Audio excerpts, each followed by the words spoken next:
As alleged in the indictment, to carry out this conduct, Sean Combs led and participated in a racketeering conspiracy that used the business empire he controlled to carry out criminal activity, including sex trafficking, forced labor, kidnapping, arson, bribery, and the obstruction of justice. Let me say a little bit more about the charges. The indictment alleges that Combs abused and exploited women and other people for years, and in a variety of ways. As alleged, Combs used force, threats of force, and coercion to cause victims to engage in extended sexual performances with male commercial sex workers, some of whom he transported or caused to be transported over state lines.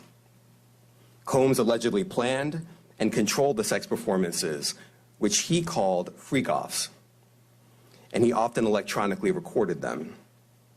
The freak-offs sometimes lasted days at a time, involved multiple commercial sex workers, and often involved a variety of narcotics, such as ketamine, ecstasy, and GHB, which Combs distributed to the victims to keep them obedient and compliant. As alleged, when Combs didn't get his way, he was violent, and he subjected victims to physical, emotional, and verbal abuse so that they would participate in the freak-offs, and that Combs hit, kicked, threw objects at, and dragged victims, at times by their hair. On one occasion in March of 2016, that conduct was captured on video and later reported in the media.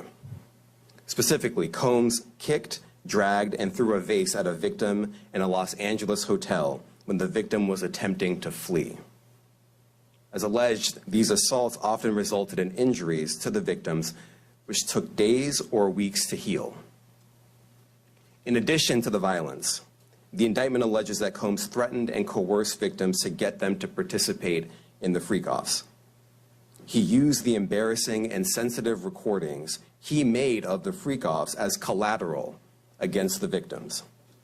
And the indictment alleges that he maintained control over the victims in several ways, including by giving them drugs, by giving and threatening to take away financial support or housing, by promising them career opportunities, by monitoring their whereabouts, and even by dictating their physical appearance.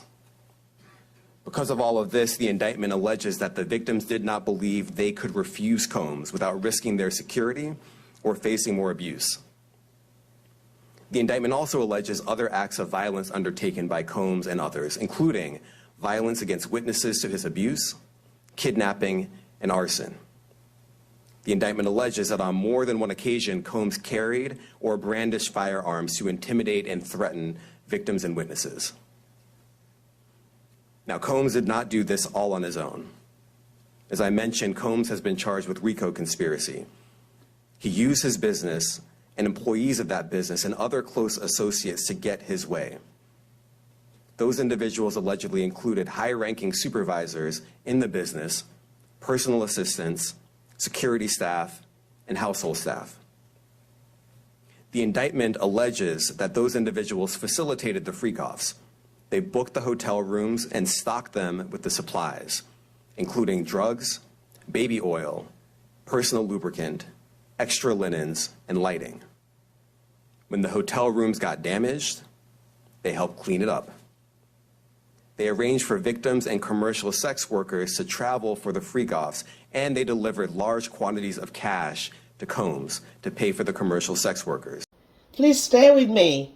My name is Millicent, Image Diva, and also known as the godmother of motivation. I believe that your image matters, and so you should act accordingly. And as a godmother of motivation, all things that are positive, encouragement is what I do. I love to inspire people through my writing or my speaking. Not guilty, obviously. He's going to fight this with all of his energy and all of his might and the full confidence of his lawyers. And I expect a long battle with a good result for Mr. Combs. So he'll be released. I'm going to fight like hell to get him released, and he should be released. On the green, it was just like that.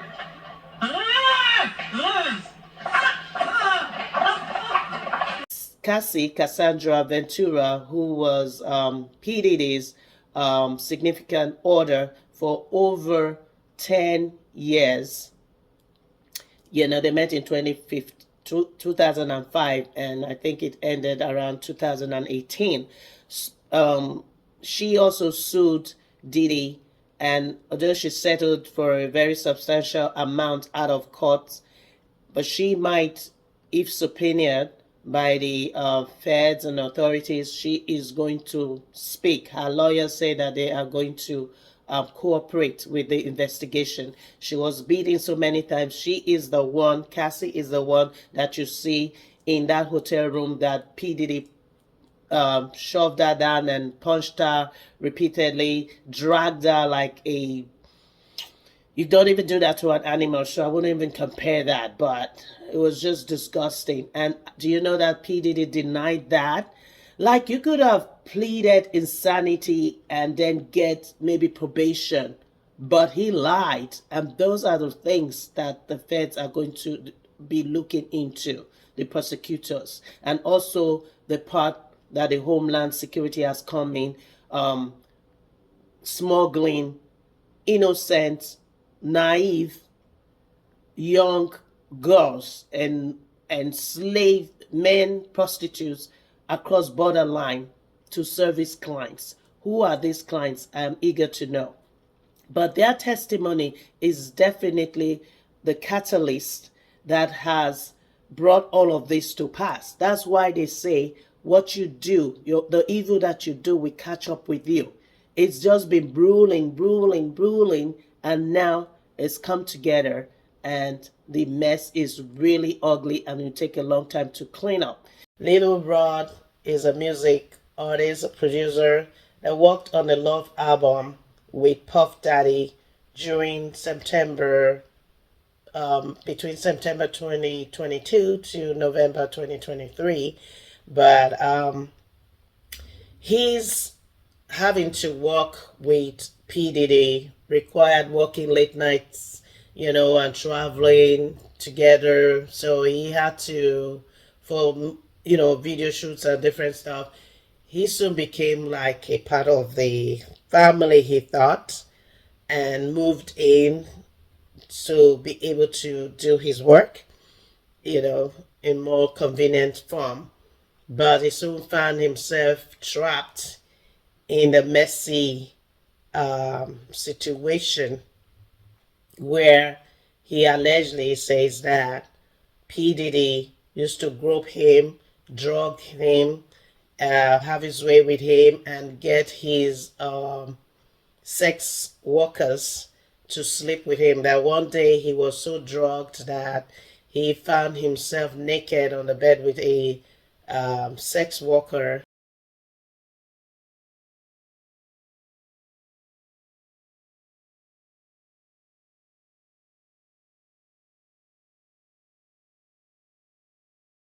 So Cassie probably didn't want to go down that way, and she decided to speak out quickly.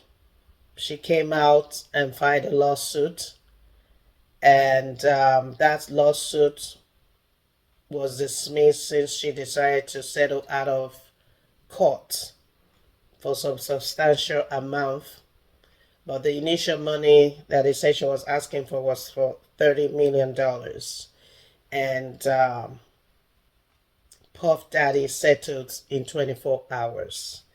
So you know that Cassie knew a lot of things, damaging things, and she could bring Puff Daddy down.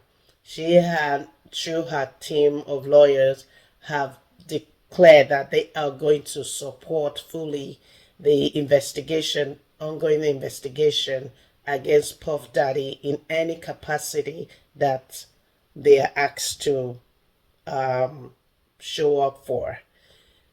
Cassie eventually got married to her personal trainer, who Puff Daddy hired. Isn't that ironic? His name is Alex Fine. They are happily married with 2 children now. But in 10 years, she didn't have a child for Puff Daddy. Wonder why? That woman was smart. Maybe not too smart to stay in an abusive relationship.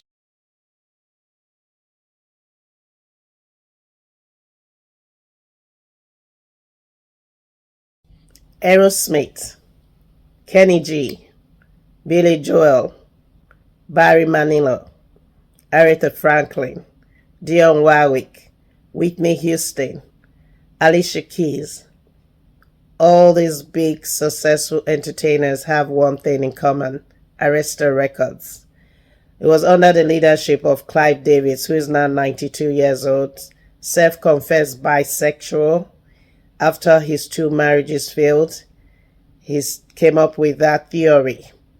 And if you want to hear more, go on YouTube, find out how Puff Daddy met Clive Davis, their relationships, and then you might understand the rumor going around the grapevine that Clive Davis had a strong influence on Diddy's lifestyle, even his business mindset. I told Little Rod, the little but very powerful young man that toppled P. Diddy's bad boy empire. P. Diddy told him that he doesn't use his own money for anything, that he's supported by very big wigs in the entertainment industry. And your imagination will help you arrive at the rest of the clues.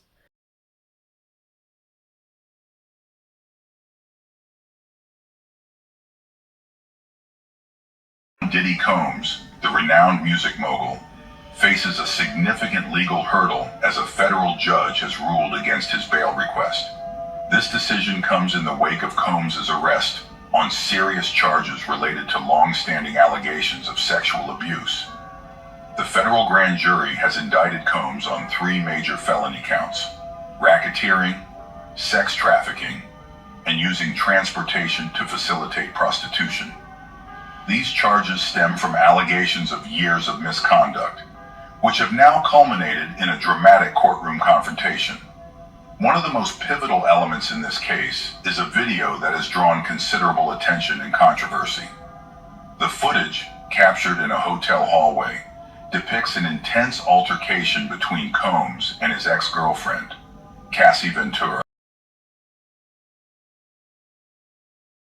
Agreeable to the U.S. Attorney's Office, and then they arrested him last night.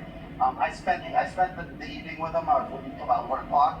His spirits are good. He's confident. He is dealing with this head on, the way he's dealt with every challenge in his life, and he's not guilty. He's innocent of these charges. He's not guilty, obviously. He's going to fight this with all of his energy and all of his might, and the full confidence of his lawyers. And I expect a long battle with a good result for Mr. Combs. So He'll be released. I'm going to fight like hell to get him released, and he should be released. So.